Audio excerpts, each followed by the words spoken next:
Hello, wonderful people. I uh, I can't even believe we're here. Here we are. And yes, welcome and thank you. And producer Stanton, I love that pink. I love the font. Yes, like, tap, follow, share, get involved, join in, be a part of our family. Uh, we have I have a member of my 330. For those of you, I'm going to pretend that you're all brand new. Let me introduce myself. My name is Monique Marvez. I do this show every Saturday night at 8 o'clock Pacific time. I call it Talk of Our Times, TOOT, so I don't take myself too seriously. The acronym is TOOT, and as if the whole world is just a giant joke. It's a cosmic whoopee cushion. Don't take yourself too seriously, even in these times that can feel very serious, but they're really not completely and totally serious. They're let's just call them fun in a weird twisted way. They're different. They're different. They're an adventure, that is for sure. So there's so many things I want to say. First of all, I'd also like to thank producer Stanton. I'm not doing this by myself. Technology is still something that I am mastering and have a little bit of a I don't want to say an adversarial relationship with. I don't. I'm just learning. And one of the reasons that I'm being very mindful is because I always have a list of stories and then I write down what I want to share about the stories. And one of the stories this week that I found extremely interesting was uh, limiting potential from age 10, how girls pigeonhole themselves. And it's a legitimate story. And I don't do, when I'm telling you things that are opinion or op-ed or not vetted, I tell you that. But this is a story in The Guardian. It was written by a woman named Madonna King. And it says, um, run these standardized NAPLAN test questions by your 10-year-old and listen to her answers. So it went on to ask children questions about how they feel. And they were saying that young girls are very quick to say, I'm not the sporty type, I'm not a math person. And they reaffirm when they're quite young what their abilities will be. And then we believe those. And I hadn't really thought of it. It's quite a long article, but the takeaway for me was that we live in this sort of uh, I don't want to say new age, but there's a lot of talk about things like The Secret and manifesting that have worked their way over the last 40, 50 years since the 60s into mainstream conversation.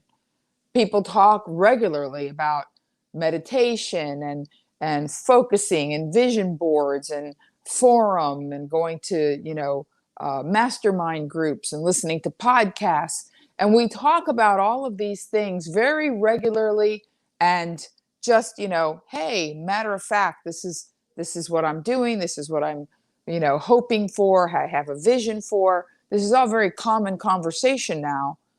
But what we're negating is that potentially there are, core situations, beliefs about ourselves in the unconscious, or maybe not quite as buried, that we've just learned to live with. And one of mine I have many. I'm not particularly athletic. Well, that's a lie. I run half marathons. I'm quite strong. Uh, I'm not particularly coordinated. Well, again, I am I a fine dancer? Freestyle. Do I have I ever competed? Did I go to class? No. Did I attempt in any way to master it? No. So where does this come from? I was an overweight child.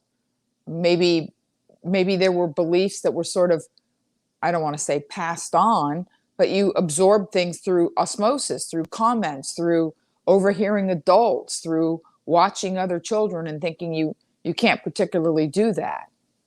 And I believe that one of the reasons that I've had a good life and what I believe to be a life of some success and some accomplishment is that I'm still 2 parts forward, 1 part back. I'm still, standing on the gas pedal, even if I am slightly yanking up the parking brake. But I'm going to be very mindful of saying I'm not good at technology, because the reality is I didn't focus on technology. I haven't spent an enormous amount of time on technology. The reality is the few things that I've either Googled or YouTubed how to do. Like I say, everything is figure outable. Here alone in my apartment, I figured out how to uninstall a stuck thing in my computer and restart it. Little by little, I have figured out how to go live on Facebook and how to create content. And what I've noticed is that consistency trumps aptitude. I am on show 39. I am on show 308 on Facebook. I have missed 3 shows on Facebook Live because of minor surgery. So, what are we not good at? We talk about, I'm going to manifest. Okay, great, wonderful. But maybe what's really important, rather than thinking about what you're wonderful at, which is organic and easy, maybe you should give just the smallest bit of attention to the things that we're afraid of. We don't want to admit, like, I find this very challenging. There's things I find challenging. I find bureaucracy super challenging. I mean, a lot of people go like, oh my God, the thought of speaking in public, or, speaking in public with a point. I've been a stand-up for over 30 years. But I'm not in the least bit frightened or challenged by it, or writing material, or any number of other things that other people would find horrifically difficult. But that being said, what I'm now turning my attention to under the cover of COVID, as I like to call it, in this sort of social hibernation, is to take the time, because I'm not in a hurry and there's nothing to be ashamed of. I didn't focus on certain things. I didn't believe I had the aptitude. We gravitate easily and quickly to what we're good at. But if you have young people in your lives, this story focuses on young women, but if you have young people of any age, because let's face it, you've never heard anybody say adult of God. We say, children of God. We're all children all the time until we're old. I was grateful that my dad was incredibly curious. He was the kind of person that wanted to master things.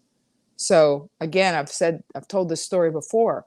He mastered CAD, which is computer automated drafting. He was an architect.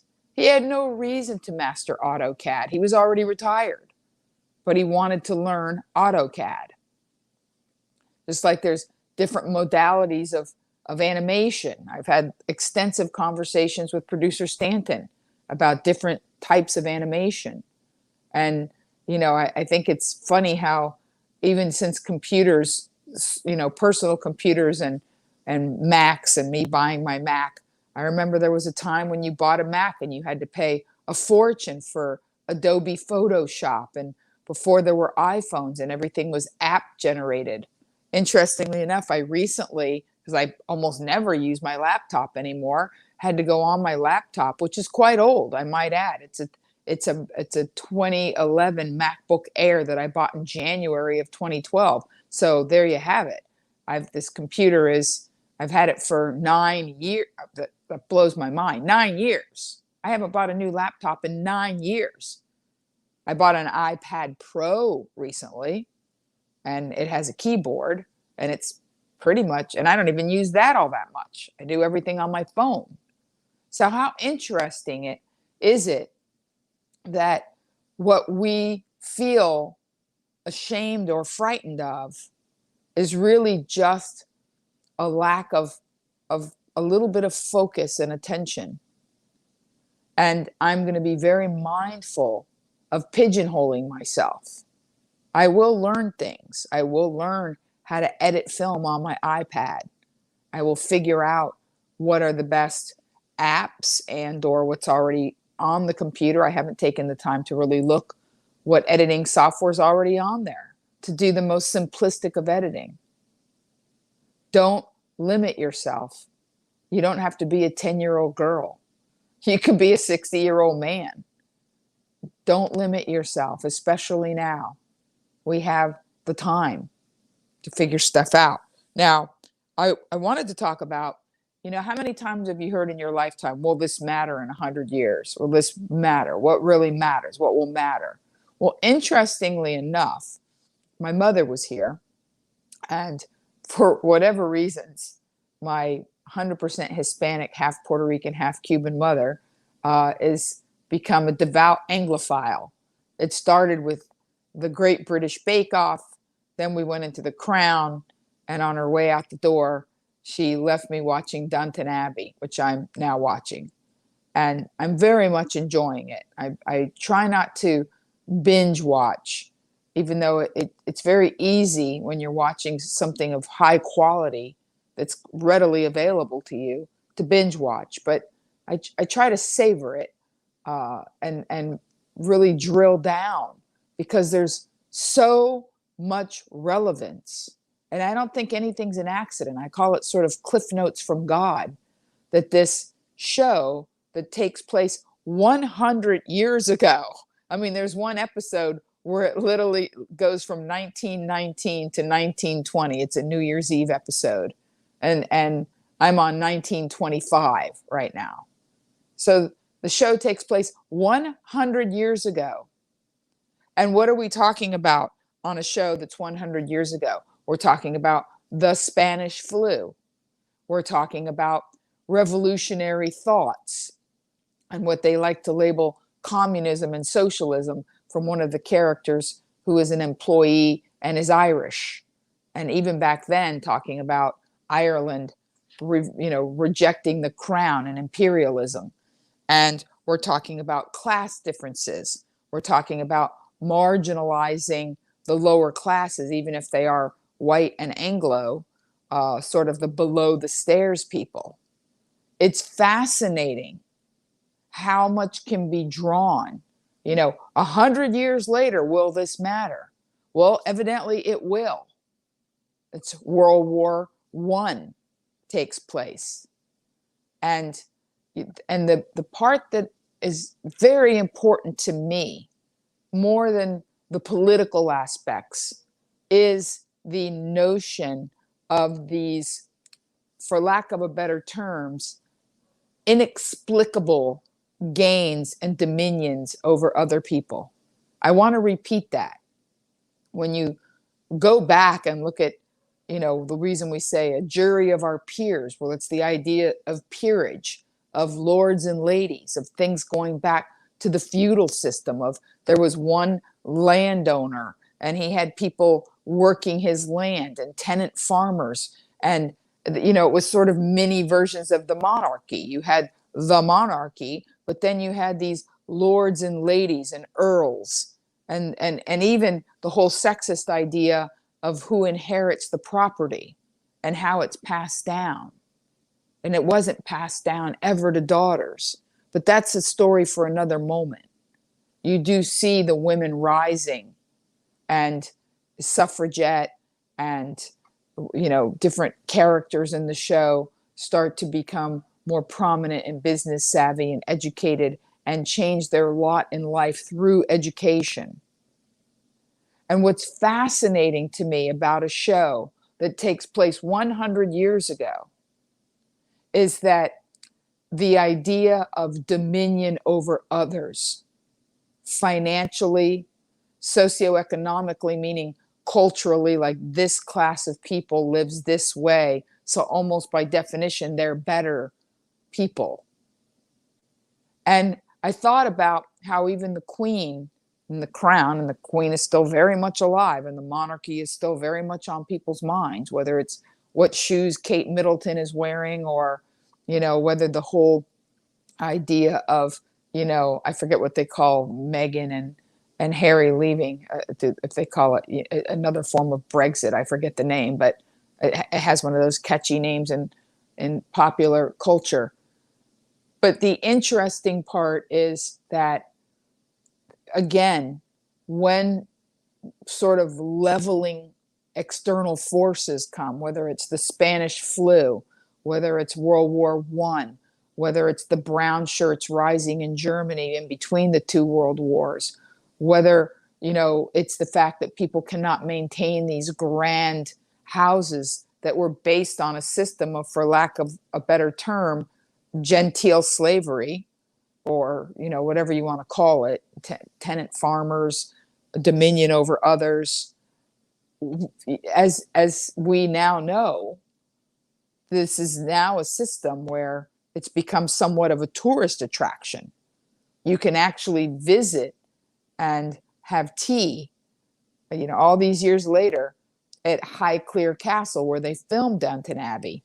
This Valentine's Day, if we could travel to England, you, me, whoever's my Valentine, could fly to England and have high tea. I think it's 125 euros in the great room of Highclere Castle, which was built in 1649.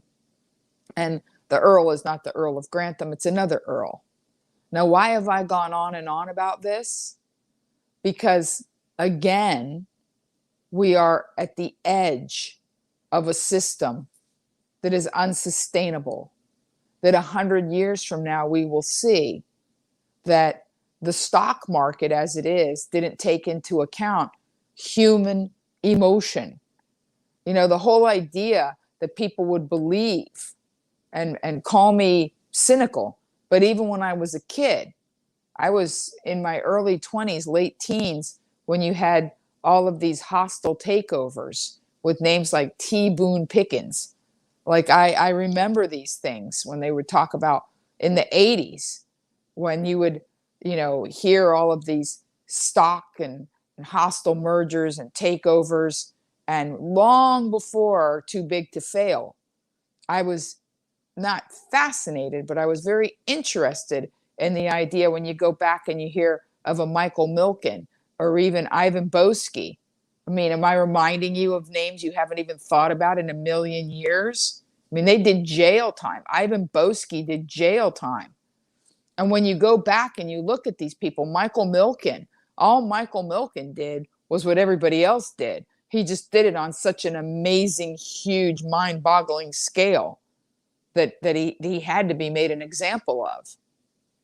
But the entire time, and again, it's about 100 years if you look back when it all began, if you look at the idea of public trading in the stock market, and it's very interesting, they kind of rose side by side during Prohibition.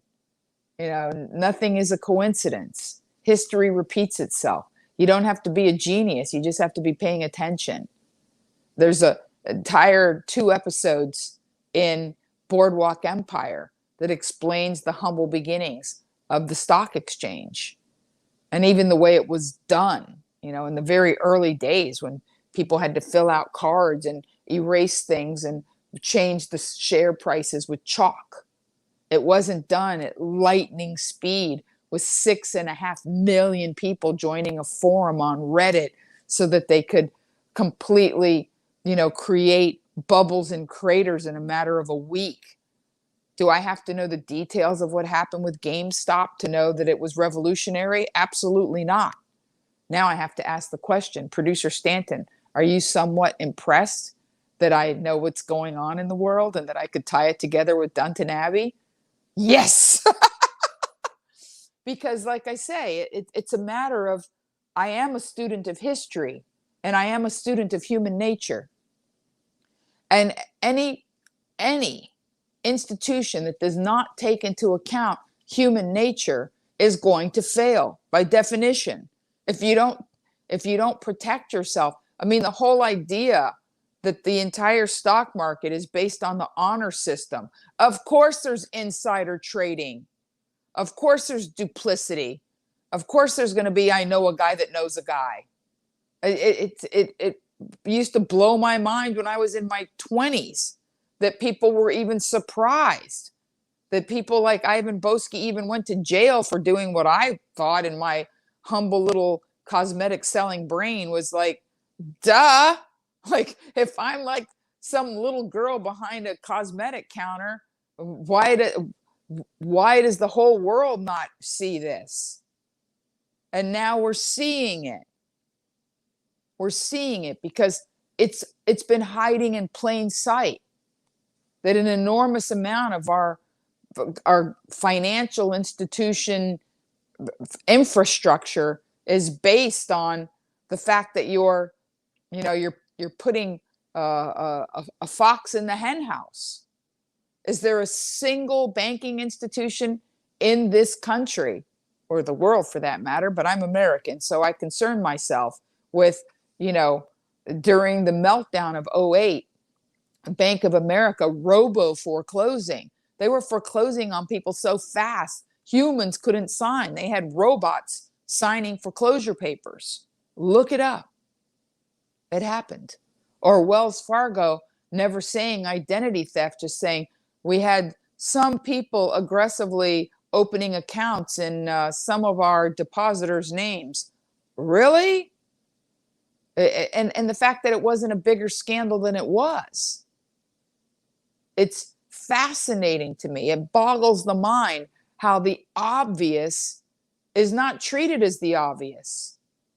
So when all of this is going on now, to me, it's just a balancing of a system, no different than the fact that the large houses and hunting lodges of the, I like when somebody posts, sorry, I was late.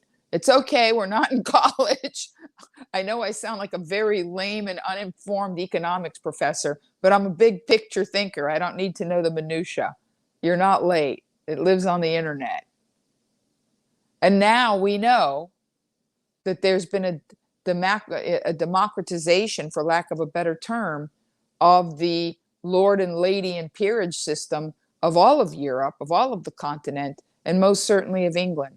And to be perfectly candid, I'm quite excited at the prospect that when travel bans are lifted, that I can go visit where they film in the Great British Bake Off and buy souvenirs at, Highclere Castle where they filmed Downton Abbey, as it should be. And I feel excited that I don't have to grasp every detail of what happened this week with the GameStop. All you have to do is study. There was a tulip bulb situation in Holland. I don't know the details right now, and I'm always looking at the camera, so you can see I'm not looking at my phone. But it got to the point where tulips were very much like Bitcoin. Tulip bulbs reached a frenzied amount where people were trading their entire house for a tulip bulb because it was given this artificial price. It was just designated that this is what tulip bulbs were worth for whatever reasons. And people got caught up in the frenzy. At some point, I'll Google it. Maybe that's something I'll follow up on next week. So another thing I wanted to talk about was, I love that this is the last Saturday of the first month of the 21st year of the 21st century. And I've been talking about that a lot because I do feel a shift, and I feel like going into February, this was remnants. As we say in Spanish, we call it las ráfagas, which means after an earthquake you have tremors, you have last little rrr. And I think this month we had sort of las ráfagas. We made it through the whatever you want to call whatever happened in Washington, D.C. right after the first of the year, which snowballed into enormous concern of the, and I can't even believe it's been only 10 days since the inauguration. Is it just me, or does it seem like it's been 2021 for like a year and a half and it was 2020 for 5 years? Is it just me? But time has this new otherworldly quality that's I feel like I've been alive since Downton Abbey. Like it's been 2020 since 1920, and now it's 2021 since 1921. But I want to talk a little bit about this kind of new vibe, because no matter what, we live in a world where we can't deny the availability of knowledge, and yet the fact that people don't seek knowledge.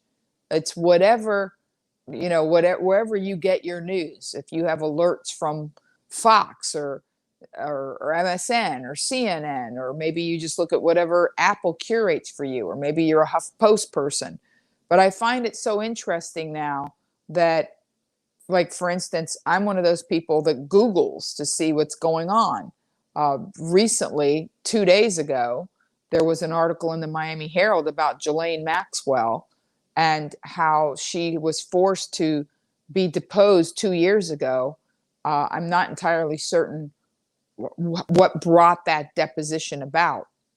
I don't want to get too entirely detailed in that it's pretty graphic and unfortunate. But the fact that Ghislaine Maxwell is in prison, she is still alive, things are still moving forward, and we now have unsealed documents where they've redacted the names of the young girls. But here's a person who has admitted on deposition to being complicit, to basically being a girl mill, just like serving them up to Jeffrey Epstein. And towards the end of his life, they actually had a falling out. So I'm pretty interested. Oh, look at that. Producer Stanton pulled the, man, he's right on the money. And by the way, I'm wearing one of my running shirts with the thumb holes, which is why you're seeing, I don't want you to think I'm wearing damaged clothing. It's cold in my apartment. It's 67, 68 degrees. And I kept it cold. We'll talk about me in a minute. Let me wrap up Ghislaine Maxwell. But, these things march on. You just have to look for them. I recently had a long conversation with a girlfriend where she was telling me that her brother had some issues, what she believed to be issues, all about the origin of, the coronavirus. And I'm going to share with you Arvali. It's, I won't tell you who she is and I won't give details. However, I sent her an article, and this is what I'm talking about, is that from the Department of Justice, okay? This is something that I Googled. Again, I'm one of those people. I don't just look at what they show me. Harvard University professor and 2 Chinese nationals charged in 3 separate China-related cases. So some of you may have heard rumors and echoes, but you didn't go straight to the horse's mouth. I have it right here. Greetings from Hungary. I guess somebody had the tulip. I just saw the word tulip up there. But Dr. Charles Lieber, 60, chair of the Department of Chemistry and Chemical Biology at Harvard University, was arrested this morning and charged by criminal complaint with 1 count of making a materially false, fictitious, and fraudulent statement.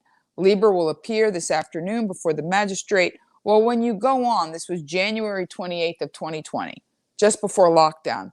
When you read the story, you find out that according to court documents, since 2008, Dr. Lieber, who has served as the principal investigator of the Lieber Research Group of Harvard University, which specialized in the area of nanoscience, has received more than $15,000 in grant funding from the National Institute of Health and Department of Defense. Now you go on through these, and then he lied about being part of China's 1,000 Talents plan from 2012 to 2017. He was paid $158,000 to be part of a group of people that basically, I'm going to shortcut it for you, were involved in consulting Chinese intelligence / young talent in a variety of different fields. And I'm thinking, how can a sitting chair of a venerable institution be allowed to moonlight to give information and consulting to an aggressive government, whether it's under the 1,000 Talent plan clearly he knew he was doing something wrong because he lied about it, which is actually what he got arrested for, which to me is the equivalent of, you know, Al Capone getting charged with tax evasion. Well, of course, because it's what's going to stick. But is that the worst thing Al Capone did? Is lying about a document the worst thing that Charles Lieber did? Doubtful. But again, I sent this story to my girlfriend because she was saying, well, I told her I never believed the bat theory from day one. And then what we basically ended on, she said, the only reason I believed the bat was because of the movie Contagion. And I told her at the very end, because she was sending me stuff, she was watching Bill Maher last night. And I said, okay, well, at the very end, this is what I believe, is that it doesn't matter. You know, I know, I heard of the movie. I believe it was put out on purpose and probably some form of subversive propaganda. Now, whether you think that I'm a whack job is irrelevant to me. But this is what I finally told her. I'm glad you're awake, aware, and seek truth. Those are the only people I want in my life. And here's truth. Wherever it came from is almost irrelevant. It's what good we can forge from it that will define us. Now, that is what I truly and thoroughly believe about what's going on in the world right now. Whether it's me taking the time to learn technology and doubling down on not limiting myself and really getting to the core of my limiting beliefs and working on building a pivot for myself on a variety of different kinds of platforms. I'm not worried about how I'm going to make a living. I very, very thoroughly believe that when you're in alignment, when you're in the right currency, when you're in the, you know, in the flow of energy, if you will, which is why I believe they call it the currency of the country. I mean, when you look at where current comes from, the word current, electrical current, currency of the country, energy, what we trade upon, I believe that when you're in alignment and the currency is flowing, that the cash is inevitable. I'm not worried about how I'm going to make a living. I'm taking this time under the cover of COVID to make a life on another level, to learn things, to stretch, to grow. I've met a couple of new people through mutual friends because of the fact that I found out everybody wants new content. Everybody's binge watched everything. A lot of my comedy is on YouTube, LOL Flicks, re-released, you know, Snoop Dogg Presents the Bad Girls of Comedy, Latin Divas of Comedy. And I recently found out that Not Skinny, Not Blonde is on Amazon Prime. And it's bringing me to a whole new group of people. And that's very exciting. And the 330 group on Facebook, Monique Marvez official fan page. After 308 days of coming together, we've very much grown an amazing community.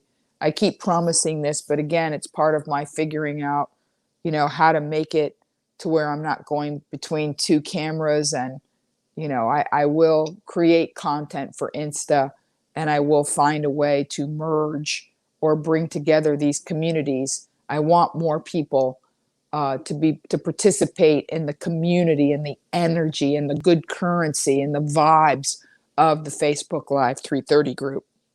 So I want to talk about a couple of things that I found very interesting, and that is that 160 people. Oh, wow, somebody, hey, Monica, that's very lovely. Monica Ray is one of our 330 regulars, a fan that I've had extreme pleasure and distinct honor of meeting in person. And also, and I want to say this, and not in a way that puts her on the spot in any way. You know, Monica, I guess we exchanged information at one point, and for no apparent reason, because I didn't ask for it for certain, on 2 different occasions, I've woken up to find out that Monica has put money in my bank account, that she has Zelled me, PayPal, Venmo, that she has sent money. And it makes you feel incredibly humbled and just it just sent. It's one thing if I get paid to do a comedy show, but there's something about an unexpected gift that comes at the exact right moment that just takes your appreciation for other humans and your faith in being of service to another level. So there you have it. And I also want to start sharing some of the stuff you guys send me, because I feel it's very important that you know that I try to answer every single thing that I can, and I try to appreciate. So I got a very long text message from a long-term fan who, again, I've met in person and now we have become friends. And he went on to talk about how he was getting caught up on these shows, and that he too was thrilled by the Bee Gees documentary that I talked about 2 weeks ago. I believe I talked about the Bee Gees documentary. And this is what he wrote. I watched it on Christmas. The insurrection on the Capitol happened shortly after. I immediately thought of the Disco Sucks riot at Comiskey Field. It was a riot, and they cover it in the Bee Gees documentary. Don't know if I gleaned from your comments a shared perspective out of coincidence. I know you're not political. You can simply blink twice for yes if we are on fact on the same or adjacent pages. So this is what he wrote, and I'm blinking. The two riots, for me, shared a common denominator: joyless, rhythmless white guys and their women afraid of losing perceived power over others. It's like when my brother would upset the checkers board if the game wasn't going his way. I love the way he said that. Disco was emblematic of the celebration of social and political strides of Black, brown, queer, artistic, and female people. The same tide has turned. Liberal elites represent the classist, lookist, intellectualist door policy of Studio 54, and the angry mob wants in to bust up the party. This is white privilege's last stand, and last stands are unfortunately bloody. But their intolerance is no longer tolerated. Disco doesn't suck. Black lives matter. Love is love. The future is female. Here to stay, staying alive. Looking forward to the next broadcast. Well, there's a lot of information there. But interestingly enough, as I Googled Ghislaine Maxwell and I Googled the follow-up of the insurrection, FYI, and whatever you want to call it, the riots, the the verbiage is almost unimportant. 160 people have been arrested and charged, and some of them with very serious charges. And as I read the articles, I was fascinated by the fact that, like, the guy with the horns and the fur, he pled not guilty on Friday, yesterday. But the day before, his attorney, and I wrote the note, his attorney had offered him up. His name is Chansley, last name, for the Donald Trump impeachment hearing. So it's very interesting to me that if you read between the lines, people are turning on one another. And in fact, people are turning themselves in before the FBI can catch up with them, figuring I'm going to be a little bit better off, including a very prominent figure in the Proud Boys whose last name is Pizzola. And Pizzola he went on the run, he changed the way he looked, and he eventually did turn himself in. Well, the world we live in now, they showed him on video stealing a police riot shield and using it to break a window and get into the Capitol. He was one of the first people to destroy property and get inside. And these people had already spoken on social media platforms. This man in particular said that he was going to kill, if he caught them, Mike Pence and Nancy Pelosi.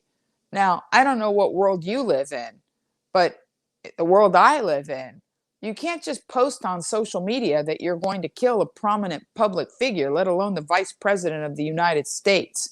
And the reason why I'm saying that is because none of this is new. During a situation when I lived in San Diego, I found out that a young woman that had worked at the radio station as air talent had made a joke on air about killing George Bush. And she was taken out of the radio station in handcuffs and fired.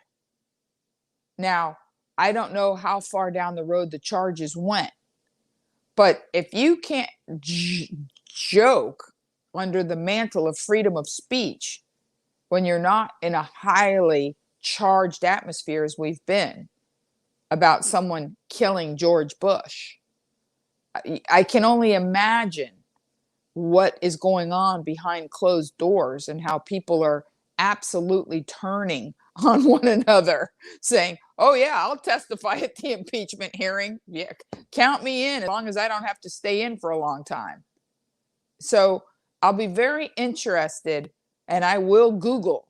I'm not going to wait for it to be on the front page, because a lot of stuff isn't going to make it to the front page any more than, the Ghislaine Maxwell documents being unsealed made it to the front page, any more than the fact that the news is no longer written in a way that if you're ignorant of particular machinations, they're not taking the time to explain to you why the GameStop stock phenomena happened or how it happened.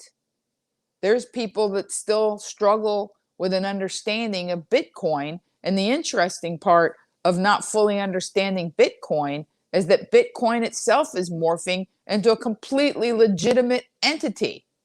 A little bit like Jay-Z went from drug dealer to consulting on public policy on jail reform, prison reform. So these are very dynamic, liquid times. And yet, they're not terribly different from 100 years ago.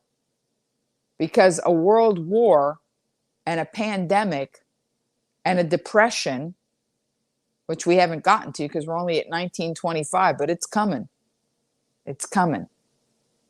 I don't know how long Downton Abbey goes, so I don't know if it's going to cover the depression.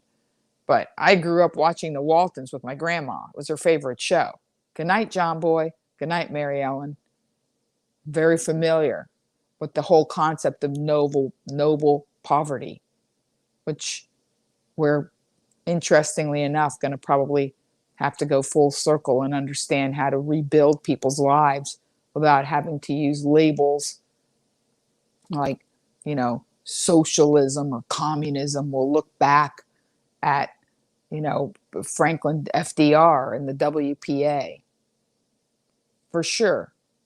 We don't have to throw out the past. A lot of very good things happened in the past. Look up the WPA. There was an entire art movement, the murals. It changed and galvanized the country for the greater good.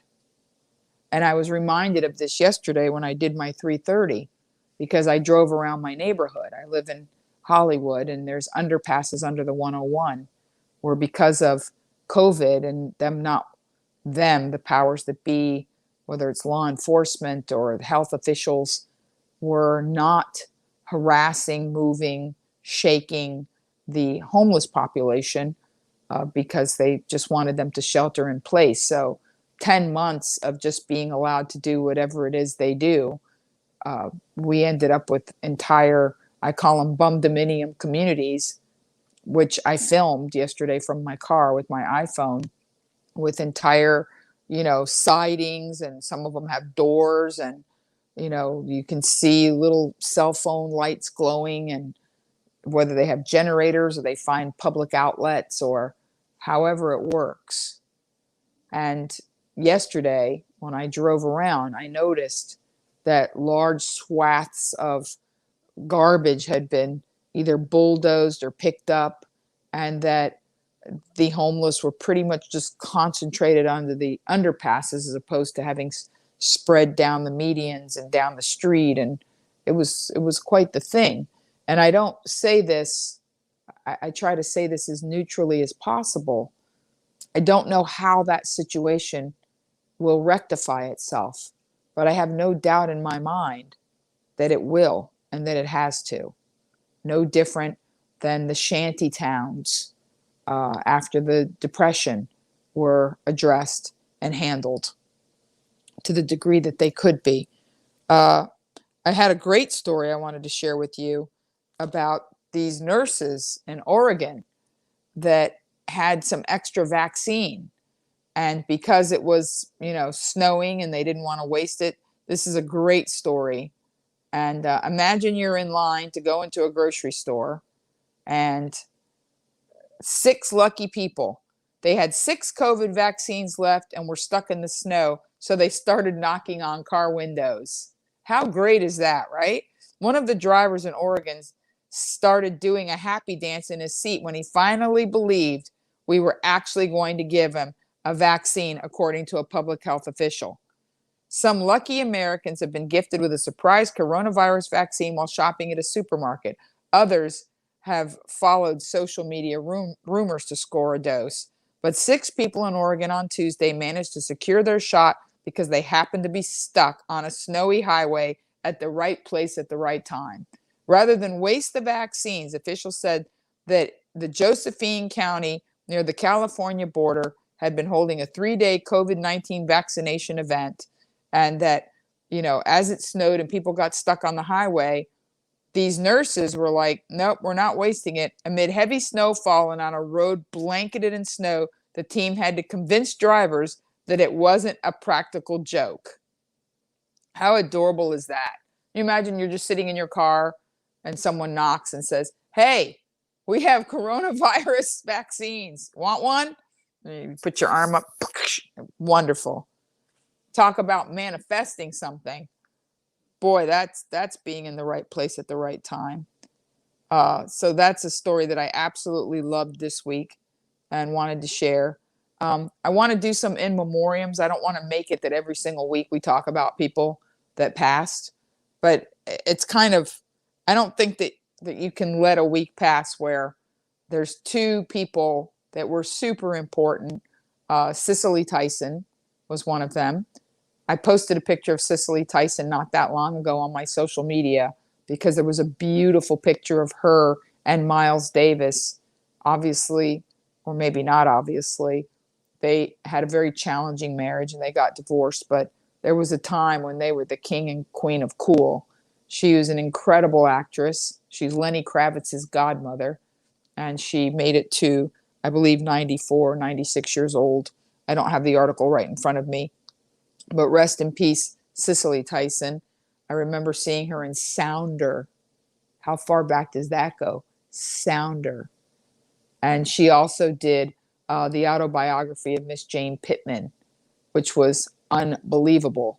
Again, when you want to talk about something that matters 100 years ago, well, how about if you go back 150 years? Not quite. Yeah, 150 years.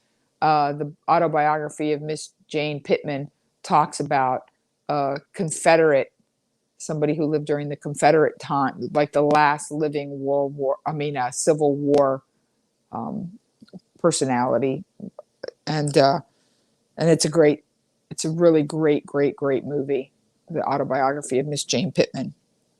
And again, it's all relevant. It goes back to race. It goes back to divisiveness. It goes back to things having to change. It goes back to, telling us a good story that makes things relatable and interesting and purpose-filled. We also lost Cloris Leachman, also in her 90s this week. And Cloris Leachman was the best. She was an incredible balance of class and sass. Her comedic timing was impeccable. If you're like, Cloris Leachman, that rings a bell.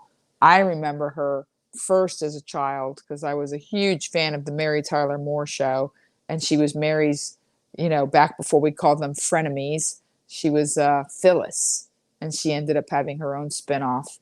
And she was recently on Dancing with the Stars. She is beautiful. She was when she was young, and of course she was striking throughout her life, attractive and interesting, and a woman of substance. And she was also in a fantastic fantastic film called The Last Picture Show, which is very hard for me to believe is 50 years old. I believe it's a Peter Bogdanovich film. I'm almost 90% sure without looking. We also lost Freddie the Great Dane, who was the biggest, tallest dog in the world. And we lost Grammy-nominated Sophie, who was huge in the transgender community. She was a DJ. And here's what's interesting to me about the world we live in now and how everything is available. If you're interested in understanding the news or going deeper or getting the story behind the story, if you're willing to take the time. Now, they said tragic, she died of a tragic accident. And I was like, what's a tragic accident? She was in Athens. She was originally English, but she was in Athens. And according to the source that I found 4 stories in, last night was a full moon. She climbed up on the roof, supposedly, to observe the full moon and tragically fell off the roof. I'm not 100% sure I believe that. But here's the important thing. I don't need to believe it. It doesn't matter. She did a lot in her short life, including become an icon for the trans community. She worked with Madonna and other artists, and I was surprised because to be perfectly candid, I'm not terribly familiar with Sophie. But what I found interesting was the outpouring on social media of regrets and sorrow at her passing. And she was a young person, but again, a person who had accomplished a lot in a very short amount of time. So one of the stories that I always like to stick the landing and talk about positive things. A man leaves a fortune to the French village that saved his family from the Nazis. This is one of my favorite stories. Again, going back to what's going to matter in 100 years. Well, it's not quite 100 years, but it's nearly 80. In 1943, a gentleman, here, I'm looking for the story. I don't know that it matters that I have it right in front of me. I'm not going to dig it all up if I can't find it. But a gentleman who, the town is called Les Chambon. His name is Eric Schwann. And Eric Schwann's family was hustled into a town in 1943. And when, people were being under cover of darkness brought into safe places. And there were several border towns that were protecting people, sort of like an underground railroad. And he was saved there. His family was taken there. He was saved. He lived a wonderful life. He was able to save money. And Eric Schwann left over 100,000 euros to the tiny town of Les Chambon. And what I love about this story is that, again, it goes back to the whole concept of life seeks life, that he was able to pay tribute and give thanks to the town that enriched and saved his parents' life and obviously secured his life and his place on this planet to do good. So I absolutely love that story. And I love the fact that these are the kind of stories that I think I'm drawn to. And now I want to, oh, sorry, I kicked the tripod. I want to go back to the very start of this show where I started talking about news and vetted news and how we get it and where we get it and why it matters that you understand that you're drawn, no different than, young girl of the story I read in The Guardian about 10-year-old girls, but we have core beliefs, and our core beliefs will keep drawing us to the same kinds of stories that are of interest to us, that sort of confirm our beliefs rather than expand our horizons. And that's why I tend to sometimes from week to week sort of go down the rabbit hole of, I don't read the obvious. I follow up on what is happening with the people that were arrested. What is being done with them? How is Ghislaine Maxwell, even though Jeffrey Epstein is dead, and I don't believe for 1 minute that he died by his own hand. And I think it's kind of a miracle that Ghislaine Maxwell is still alive, to be perfectly candid. But the fact that, and thank you, producer Stanton, for reminding, or whoever just flashed on the screen, if you enjoy my process of putting a lot of ideas out on the table and allowing you to serve up your own banquet of thoughts and make your own decisions of what you want to pursue. And even if it's just you listen to me and you're like, you know what? I saw some stuff out there about GameStop. I want to learn more about that. Or I want to watch Downton Abbey. Or I want to look down the road about this Harvard professor and see what that's all about. Or whatever it is. I like throwing a lot of stuff at you because I appreciate you. And when I get messages like I get from my friend David, who drew the exact same conclusion, because I don't want to connect the dots for you. I want to put enough stuff out there that you connect your own dots. That's why it's called Talk of Our Times, because even though it feels like a one-sided thing, a monologue on my behalf, it's really, it's not. I do get a lot of messages from you guys saying, were you thinking what I was thinking? Were you taking this in the same direction? Were you drawing the parallels? You know, I don't need to make it super obvious. You guys are super bright. By the way, some of you young people may remember that she was on the show Raising Hope. Cloris Leachman played the grandmother on the show Raising Hope.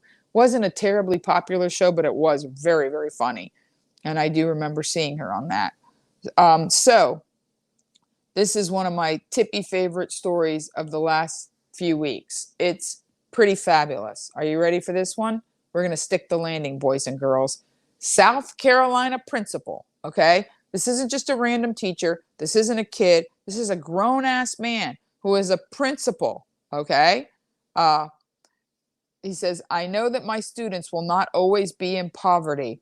I know that because that's what we are. Henry Darby tells today. So Henry Darby goes above and beyond what is expected of him. The principal at North Charleston High School in North Charleston, South Carolina, has taken on a second job stocking shelves at a Walmart store during the overnights, with every paycheck earned going to his students in need. Walmart approached today about Darby, who is not one to seek accolades. Can you imagine? This guy, on top of being a principal of a high school, stocks shelves in a local Walmart at night.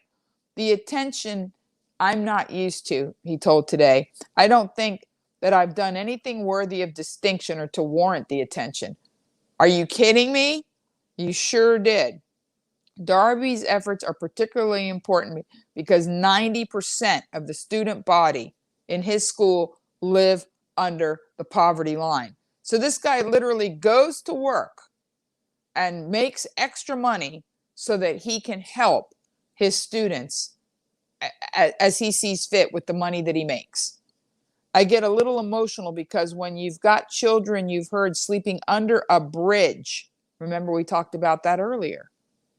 Be the source, be the cause. Didn't we just talk about the WPA and how it's not about giving labels to things, or it's about being of service?